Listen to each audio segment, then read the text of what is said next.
Meron lamang po akong gustong i-share sa inyo tungkol sa mga kasambahay na nararanasan nila. Hindi lang ito isang beses ko na-encounter kundi 5 beses. Pero bago po yan, panoorin po natin itong video na isang OFW sa Riyadh is binawian ng buhay. Isa na namang overseas Filipino worker ang iniulat na nasawi habang nasa kustudiya ng kanyang agency sa Saudi Arabia. Ito ang inihayag ni Nicole Bedtao, Bombo International News Correspondent sa Taif, Saudi Arabia sa panayam ng Bombo Radyo Coronadal. Kinilala ang biktima na si Marivic Lauro, isang OFW mula sa Riyadh at residente ng Kalumpang, General Santos City. Ayon kay Bedtao, humingi ng tulong si Lauro sa kanyang agency dahil sa matinding nararamdamang sakit, ngunit hindi ito agad pinansin. Sa halip, sinabi umano ng agency na nag-iinarte lamang ito. Dahil sa kakulangan ng agarang medikal na atensyon, binawian ng buhay si Lauro sa mismong agency. Dagdag pa ni Bedtao, may mga ulat pa ng mga kaso ng pang-aabuso at pagpapabaya sa mga OFW sa Middle East na hindi na ibubunyag dahil sa takot ng mga biktima. Karamihan umano sa mga agency ay pinamumunuan rin ng kapwa Pilipino na kinukumpiska ang mga dokumento at ebidensya upang hindi maireklamo sa mga kinauukulang opisina. Dahil dito, nanawagan si Bedtao sa pamahalaan, partikular na sa Department of Migrant Workers, Overseas Workers Welfare Administration at Department of Foreign Affairs na gumawa ng konkretong hakbang upang maprotektahan ang kapakanan ng Pilipinong nagtatrabaho sa ibang bansa. Sa ngayon, wala pang opisyal na pahayag mula sa Philippine Embassy sa Saudi Arabia o mula sa agency na iniuugnay sa insidente. Sana po bigyan daan yung libo-libo, daan-daang OFW na minamaltrato sa agency, na pinabayaan ng agency po. Diyan po sa inyo nanggagaling sa Pilipinas kung paano nyo po kami pinaglaban na OFW. Kung nanahimik lang po kayo dyan at pabayaan na lang po sunod at hindi lang po yan ang mangyayari. Pangalagahan nyo po yung mga buhay ng mga OFW kasi alam natin na yung OFW kayo, sa remittance ng OFW kayo, humuhugot sa kung ano man pinagagastusan nyo sa Pilipinas. Okay guys, i-share lang natin yung kwento ng ating mga kababayan, yung mga OFW kasambahay na sa ngayon po is nasa Pilipinas na, nakauwi na po sila.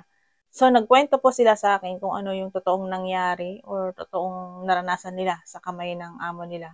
Nung nabasa ko yung message nila sa akin, akala ko is hindi pa sila nakakauwi, pero nakauwi na pala. So gusto lang nilang magkwento at mag-share kung ano yung mga naranasan nila. Siyempre, sa bansang Saudi Arabia o bansang Middle East, hindi natin pwedeng i-post yung mga sensitibo na video or kahit mapicturean mo lang ang bahay or mga anak ng iyong amo is hindi pwede yun, pwede kang kasuhan. Dati pa akong may nakakausap na mga kasambahay na ganito ang ginagawa ng kanilang mga amo. Pero last week lang, meron na naman akong nakausap. Pareho silang sitwasyon na halos yung mga na-encounter kong mga OFW discussed before is pare-pareho sila ng sitwasyon. So, tinawagan ko siya. Akala ko is hindi pa siya nakakauwi. Pero nakauwi na ng Pilipinas. Nagbintangan siyang nagnakaw. Kasi dati daw is mabait ang kanyang amo, may mga binibigay ng kung ano-ano. Nung kagustuhan niyang umuwi ng Pilipinas, pinagbintangan siyang nagnakaw. Binigyan siya ng final exit visa at saka plane ticket ng kanyang amo kasi natapos yung kontrata niya. Ayaw niya nang mag-extend sa amo niya, kaya siguro ganun ang ginawa. Ang ginawa ng kanyang amo, tumawag ng pulis, pinaghubad sa harapan ng pulis, pinaghubad sa harapan mismo ng kanyang amo. Wala lahat, panty, bra lahat. Pinaghubad para mapatunayan na wala talaga siyang tinago or kinuha na mga gamit ng kanyang amo. Hindi lang ito yung unang pagkakataon na meron akong na-encounter na ganyang problema ng ating mga kababayan. Meron tayong inassist na ganyang problema. Kaya pala hindi ko siya makontak that time kasi kinuha na siya ng cellphone at pinutulan din siya ng connection. Pero salamat sa Diyos kasi nakauwi naman siya ng maayos. Sabi nga nila bakit hindi pa daw i-ban ang Saudi Arabia kung hindi naman nasusunod ang kontrata ng mga OFW. Hindi naman po rason yun para i-ban nila ang Saudi Arabia. Choice din naman po natin na pumunta ng abroad. Kaya nga sinasabi nila na pag nag-abroad ka, kailangan mong tanggapin lahat. Hindi pwede puro reklamo. Kailangan natin magtiis. Kung hindi man nasunod ang kontrata mo, hindi po dahilan yun para umuwi ka ng Pilipinas. Hindi lang naman kasambahay ang hindi nasusunod ng kontrata. Kahit sa mga skilled hindi rin nasusunod ang ilan sa mga nakasad sa kanilang mga kontrata. Pero nagtitiis lang sila kasi alam naman natin na iba ang pag-uugali ng mga employer dyan, lalong-lalo na sa bansang Middle East. Kaya nga guys, hindi kami nagkulang ng paalala sa inyo. Pag nag-abroad kayo sa bansang Middle East, pumasok kayo na trabahong kasambahay, kailangan nyo ng mahabang pasensya ang pagtitiis. Panoorin nyo si Kabong Concha. Marami din siyang pinapaalala tungkol sa mga kasambahay. So, ugaliin po nating manood sa mga advocate na nagbibigay payo sa mga OFW kasi sila yung totoong nakaka-encounter. Mga advocate na tulad po namin kasi halos araw-araw po may nagme-message sa aming mga social media account.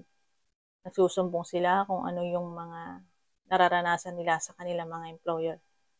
Meron pang humihingi ng tulong 1 linggo pa lang. Gusto niya nang umuwi ng Pilipinas. Minsan kawawa din yung mga agency nyo. Bakit? Kasi sila yung naiipit eh. Walang trabahong madali. Kaya kailangan nating lakasan lang ng loob. Kasi pag nag-refuse to work kayo na hindi nyo kaya, minsan pinagbabayad nila si OFW o kaya pagbalik nila sa kanilang mga agency accommodation, mas nahihirapan sila. Bakit? Wala silang pagkain. Minsan, kung ano-ano yung pananakot na ginagawa ng kanilang agency, hindi sila makakauwi hanggat hindi sila binibigyan ng final exit visa ng kanilang mga employer.